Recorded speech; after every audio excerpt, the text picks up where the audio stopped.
বিসমিল্লাহির রহমানির রাহিম। সর্বশক্তিমান আল্লাহ তাআলা রাব্বিল আলামিন। আমি এখন দাঁড়িয়ে আছি ঢাকা দক্ষিণ সিটি কর্পোরেশন নগর ভবনের সামনে।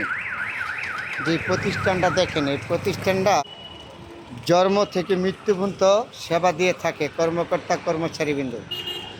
ঢাকা শহরে যত উন্নয়নমূলক কাজ এই প্রতিষ্ঠানটার থেকে হয়। এটা হলো ঢাকা দক্ষিণ সিটি কর্পোরেশন নগর ভবনের সামনে থেকে। ব্যবসা বাণিজ্য, জন্ম নিবন্ধন, পাসপোর্ট, মানে ঢাকা শহরের জনগণের যত সেবা আছে সেবামূলক এই প্রতিষ্ঠানটা।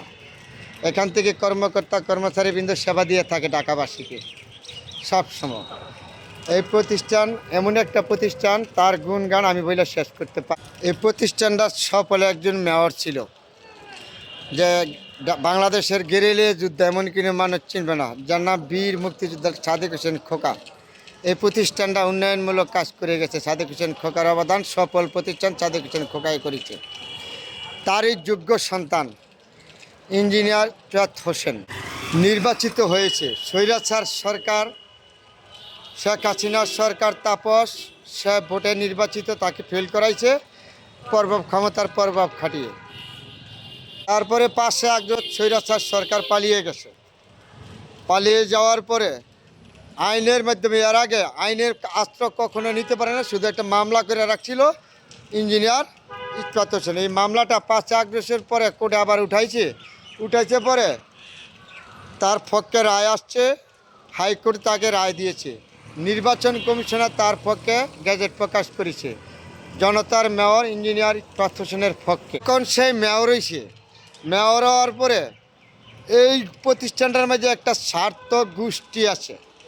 যখন মেয়র হিসাবে ইঞ্জিনিয়ার ইসরাত হোসেন বসবে এখানে, তখন লুটপাটকারীরা আর লুটপাট করতে পারবে না। ইঞ্জিনিয়ার ইসরাত হোসেন বসলে, জনতার মেয়র এখানে বসলে আর লুটপাট করতে পারবে না। তখন এই মেয়র যাতে শপথ না করা যায়, যতগুলি পরিকল্পনা আছে কোনো পরিকল্পনা বাকি রাখে নাই একটা জাত, একটা গোষ্ঠী। এমনকি তাকে সহযোগিতা করেছে জনপ্রশাসন মন্ত্রণালয়ের উপদেষ্টা আসিফ মাহমুদ, একজন তরুণ রাজনীতিবিদ। উনি যে এরকম হবে কখনো বুঝতে পারি নাই। আজকে 9 দিন ধরে এই প্রতিষ্ঠানটার সেবা বন্ধ। ঢাকাবাসী যে সেবা, সেই সেবার থেকে বঞ্চিত। কেন জানেন? একটা জাত, একটা গোষ্ঠীর কারণে। একটা জাত গোষ্ঠী এখানে বাধা সৃষ্টি করেছে, যাতে জনতার মেয়র এখানে না বসতে পারে। যদি বসে তাহলে লুটপাটকারীরা লুটপাট করতে পারবে না। তারপরে আবারও বলেছি, হাইকোর্টের থেকে জনতার মেয়রের পক্ষে রায় আসছে, নির্বাচন কমিশনার গ্যাজেট প্রকাশ করেছে। তারপরে জনপ্রশাসন মন্ত্রণালয়ের উপদেষ্টা মহোদয়, উনি আইন মন্ত্রণালয় পাঠাইছে, আইন মন্ত্রণালয়ের মতামত দিয়েছে।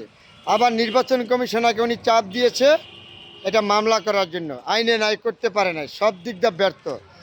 তারপরে ওনাকে শপথ পাঠ করাবার জন্য তালবাহানা করছে একটা গোষ্ঠী, একটা জাত। সম্পূর্ণ দায় দায়িত্ব জনপ্রশাসন মন্ত্রণালয়ের উপদেষ্টা আসিফ মাহমুদ ভুইয়া, উনি দায়িত্ব।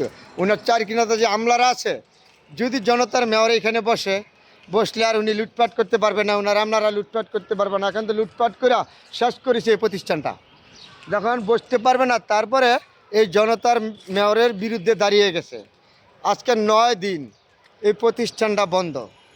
ঢাকা শহরের অচল হয়ে গেছে মানুষের যে সেবামূলক প্রতিষ্ঠান, এই প্রতিষ্ঠান যদি এইভাবে বন্ধ থাকে, আপনি বুঝেন ঢাকার মৃত্যুর থেকে দৈরা জন্ম থেকে মৃত্যু পর্যন্ত সেবা দিয়ে থাকে এই প্রতিষ্ঠানটা। জনগণের সেবা, ব্যবসা বাণিজ্য, ঢাকা শহর যত উন্নয়নমূলক কাজ আছে এই প্রতিষ্ঠানটাতে দিয়ে থাকে। এই প্রতিষ্ঠানটার যে 9 দিন ধরে বন্ধ কেন? বাংলাদেশের ভিতরে একজন সম্মানিত ব্যক্তি ডাক ইন্নুর ছাপ আপনার চোখে পড়ে নাই? আপনার চোখে পড়ে নাই? এত বড় একটা সেবামূলক প্রতিষ্ঠান কেন বন্ধ আজকে 9 দিন?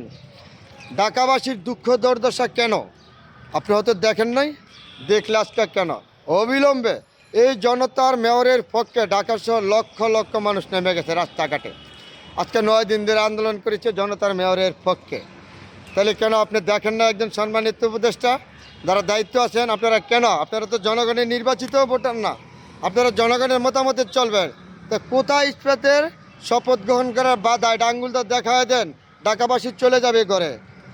এটাও তো দেখাইতে পারেন না। বাধা সৃষ্টি একমাত্র উদ্দেশ্য হইল, যদি জনতার মেয়র এইখানে আসে তাহলে লুটপাটকারীরা লুটপাট করতে পারবে না, আর জোর জুলুম করে খাইতে পারবে না। এই হলো সর্বত্র বড় সমস্যা।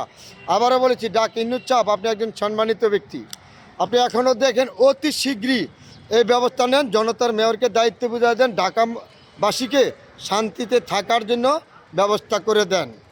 আপনারা তো ছেড়ে দিন না, তাইলে কেন বিলম্ব করছেন? অবিলম্বে জনতার মেয়রকে এই প্রতিষ্ঠানের দায়িত্ব বুঝিয়ে দেন অতি শীঘ্রই। ঢাকাবাসীকে শান্তিতে দেন, ব্যবসা বাণিজ্য করতে দেন। এই সেবামূলক প্রতিষ্ঠান চালু দিন রাত পরিশ্রম করে থাকে, প্রতিষ্ঠানের কর্মকর্তা কর্মচারী বৃন্দ মানুষকে সেবা দিয়ে থাকে। তাহলে আপনাদের সাথে আজকে শেয়ার করলাম সব কিছু। অবিলম্বে জনতার মেয়রকে এখানে শপথ পাঠ করান।